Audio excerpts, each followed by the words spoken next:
Meus irmãos, meus amigos, que bom estarmos juntos mais uma vez pela infinita misericórdia de Deus. A minha alegria é grande. Por quê? Porque pregar o Evangelho de Cristo Jesus é um privilégio. Toda pessoa que aceita Jesus como Senhor e Salvador, ela é convocada pelo Espírito Santo para ser um pregador. São Marcos 16, 15 e diante diz: ide por todo mundo, pregai o Evangelho a toda criatura. Olha aí, pregai o Evangelho a toda criatura. Aquele que crê será salvo e quem não crê será condenado. Então nós temos que pregar o Evangelho, sim, Senhor. Ah, mas eu não sou pastor. Deus não disse que essa missão é só para os pastores. Pastor é para pastorear o rebanho. Agora, o pregar o Evangelho é para todos. Para todos. Você que se diz crente em Jesus, e se você não está pregando o Evangelho, eu vou dizer uma coisa para você: você está desobedecendo a Deus. Então procure fazer alguma coisa em prol da obra de Deus. Amém por isso? Muito bem. Amigo, você já se inscreveu aqui no nosso canal Ide Pregar? Já? Muito obrigado de todo coração. Mas se você ainda não se inscreveu, aproveite o momento e inscreva-se. É importante para nós. Além de você se inscrever, não esqueça de compartilhar com seus amigos, de deixar o seu like, de fazer o seu comentário. Aproveite na hora do comentário, mande o seu pedido de oração. A oração, vamos falar daqui a pouco, ela tem poder, a oração do justo. Está bem? Então é por isso que é importante a gente orar. Deixe o seu like e não esqueça de dar aquela apertadinha no sininho. Outro detalhe importante: continue conosco até o final deste vídeo. Agora sim, vamos para a infalível Palavra de Deus, que é o nosso propósito principal. Falar a verdade, falar da Palavra de Deus. E hoje, o recado que Deus tem para mim, para você, para todos nós, está na Carta Universal de Tiago. Quer dizer, é para todo mundo esta carta. É para todo ser humano. Todo ser humano deveria ler esta carta, que é um documento fantástico, escrito por Tiago. Quem era Tiago? Tiago era um dos filhos, ou foi um dos filhos, de José com Maria. Era irmão, parte de pai de Jesus, no sentido social. Porque Jesus não teve filhos, nem filhos e nem irmãos biológicos. Importante falar isso. Tá? Jesus não veio para cá para gerar filhos biológicos. Ele veio sim para gerar filhos espirituais. Eu sou um filho espiritual de Jesus, de Deus. Está escrito lá em João 1, veio para os que eram seus, os seus não lhes receberam, mas a tantos quanto lhes receberam, deu-lhes o poder de serem feitos filhos de Deus. Então, aceitou Jesus, passa a ser filho de Deus, filho espiritual de Deus. Então, Tiago era filho biológico de Maria e José. Viveu no mesmo ambiente de Jesus, por isso que ele era irmão social de Jesus, por ele ter sido gerado no ventre de Maria, tanto quanto foi Jesus. Está explicado, amigo? Você entendeu? Maria teve outros filhos além de Jesus. Leia o capítulo 13 do livro de Mateus e o capítulo 6 do livro de São Marcos. Lá está escrito os nomes dos filhos de Maria com José: Tiago, José, Simão e Judas. Esse Tiago foi justamente o que escreveu esta epístola, na qual nós vamos meditar nesta noite, no capítulo 5, a partir do versículo 15. Pastora Sara. E a oração da fé salvará o doente, e o Senhor o levantará, e se houver cometido pecados, ser-lhe-ão perdoados. Confessai as vossas culpas uns aos outros, e orai uns pelos outros, para que sareis. A oração feita por um justo pode muito em seus efeitos. Elias era um homem sujeito às mesmas paixões que nós, e orando, pediu que não chovesse, e por 3 anos e 6 meses não choveu sobre a terra. E orou outra vez, e o céu deu chuva, e a terra produziu o seu fruto. Aleluia! Glória a Deus! Então, com base nesse texto, quero apenas, pastora Sara, que você leia novamente a parte B do versículo 16. A oração feita por um justo pode muito em seus efeitos. Olha aí, amigo. A oração feita por um justo. Não é por qualquer um, não. É a oração feita por um justo pode muito em seus efeitos. Quer dizer, a oração feita por um justo, ela é uma oração o quê? Eficaz. Isto é, produz o efeito desejado. Elias era um homem de carne e osso. A Bíblia não fala da sua genealogia. Não. Ele era um homem, um profeta de Deus que viveu nos dias do rei Acabe. Um rei mau, rei perverso. E Elias, então, quando Acabe estava desenvolvendo o seu reinado, fazendo o que era mal perante aos olhos de Deus, casado com Jezabel.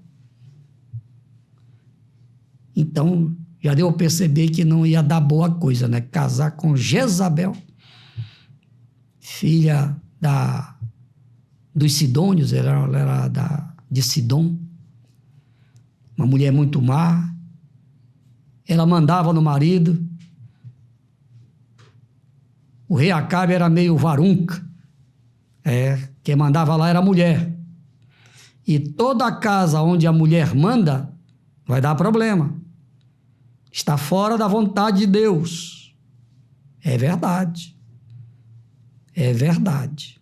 Então Elias foi um homem usado por Deus. Viveu no Antigo Testamento, nos dias de Acabe, por volta do século IX antes de Cristo, 800 e tantos anos antes de Cristo, nos dias de Acabe.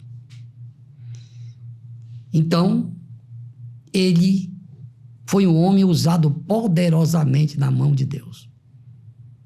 Como o nome de Elias está aqui, nesse texto, eu vou falar aqui alguns momentos em que ele orou e a oração dele foi eficaz. O primeiro momento está descrito aqui lá no capítulo 17 do primeiro livro dos Reis. Aí aconteceu que ele se encontrou com Elias estava falando que era mal, estava fazendo o que era mal perante aos olhos de Deus. Deus enviou o profeta. E o profeta orou. E Deus fechou o céu. Isto é, não permitiu que chovesse durante 3 anos e meio. Aí houve uma grande seca em todo Israel e vizinhança. E a culpa, todo mundo sabia, foi porque Elias orou. Acabe mandou atrás de Elias em tudo quanto foi lugar. Não o encontrou. Por quê? Porque quando Deus disse para Elias, vai lá para o vale de Querite. Estava seco, tudo seco. Um igarapézinho, um riacho. Elias foi para lá. E todos os dias Deus mandava carne e pão fresquinho. Usava corvos, urubus, para levar comida para Elias. Deus tirava até a fome dos urubus, né, para levar carne. Só Deus que pode fazer isso, né? Levava carne. Lá o profeta passou um tempão lá comendo churrasco, bebendo água do rio. E chegou o momento que o ribeiro secou. Certamente Elias orou e Deus disse para ele: olha, Elias, eu vou cuidar de ti, viaja lá para Sidom, e lá eu vou usar uma viúva para cuidar de ti. Se fosse eu, pensaria logo: bom, Deus vai cuidar de mim, né? Uma viúva rica, uma boa, vou ficar numa boa lá em Sidom. Pode ter passado isso pela cabeça de Elias, como teria passado pela minha se fosse eu. Somos fracos, né? Como a gente é fraco. Pois é. Então, ao chegar lá em Sarepta de Sidom, uma vila, uma pequena vila, tinha lá uma viúva procurando lá uns gravetinhos para fazer um foguinho, cozinhar bolo, fazer um bolo para ela, o filho dela, e morrer. Aí ela disse para o profeta: olha, é isso que eu tenho. Ele pediu uma água para ela, ela foi e pegou água para ele. Quando ela trouxe água para ele, ele disse: olha, faça o seguinte, olha como tem poder a oração do justo, do justo. Elias era um homem justo. Ser justo é ser obediente a Deus. Ser justo é ser justificado pelo sangue de Jesus. Ser justo é andar na prática da justiça. E Elias era um homem com este perfil, um homem justo.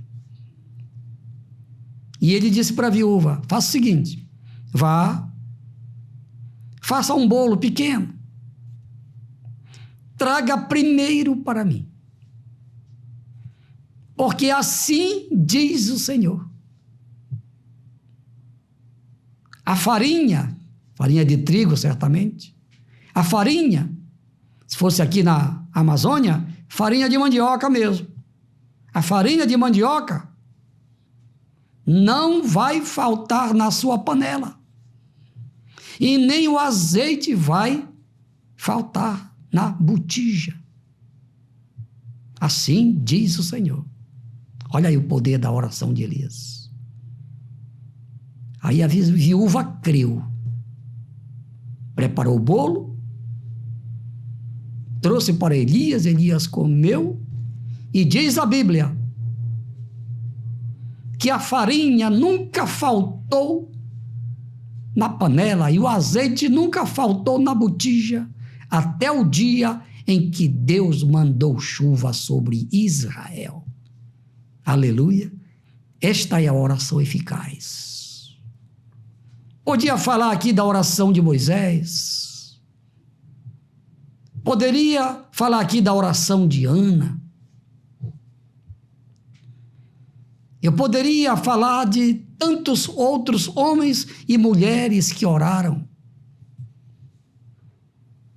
Mas eu creio que só esse testemunho de Elias aqui já é suficiente para você entender. Um outro exemplo que lá no Monte Carmelo, esse mesmo Elias. Ele orou e Deus fez fogo descer do céu diante de 450 profetas de Baal e mais 400 profetas de Azera, diante do rei Acabe. E naquele mesmo dia, Elias subiu para o alto do monte, orou, e Deus mandou chuva sobre toda a nação de Israel. E foi grande a produtividade agrícola a partir daquele dia em Israel. Por quê? Porque a oração do justo é eficaz. É eficaz. O Deus de Elias, meu prezado irmão, meu amigo, ele não mudou. Daqui a pouquinho eu vou orar aqui. Está aqui a tacinha da bênção. Eu vou orar. Porque eu sou um homem justo, não pelos meus méritos.